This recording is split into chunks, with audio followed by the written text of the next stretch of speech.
Well, and I mean, you told me just on a personal level, I mean, traveling to all these cities had its wear and tear and, on your family life and on your body, like just having to go, for 40 plus years, to away games. What did that toll take on you? Well, early on, I enjoyed all of that. We were going to cities I'd never been to before, and I'd see things, sightsee a little bit, and just love doing the games. And first 17 years I was with the team, we flew on a charter. I mean, we flew commercial. We didn't have charter planes then. And it was so much easier when we got charters every time we flew because you had a first class seat.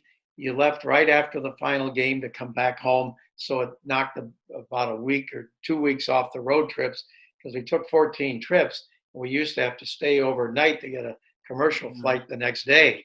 And, uh, and then you'd leave right after the game when we got a charter and you'd be home that night or early the next morning.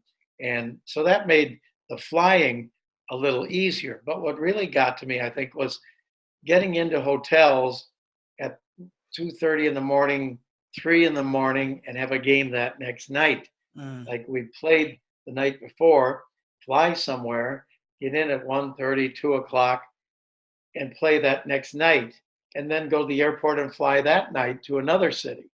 And that, I think, in my mind, probably didn't know it at the time, but took more of a toll than the actual flying. And of course, changing time zones. We'd go from the Pacific to the Eastern, and then back to the Central, back to the Eastern, to the Mountain, and then to the Pacific. And you're changing your watch all the time, and that probably had a toll on your body also.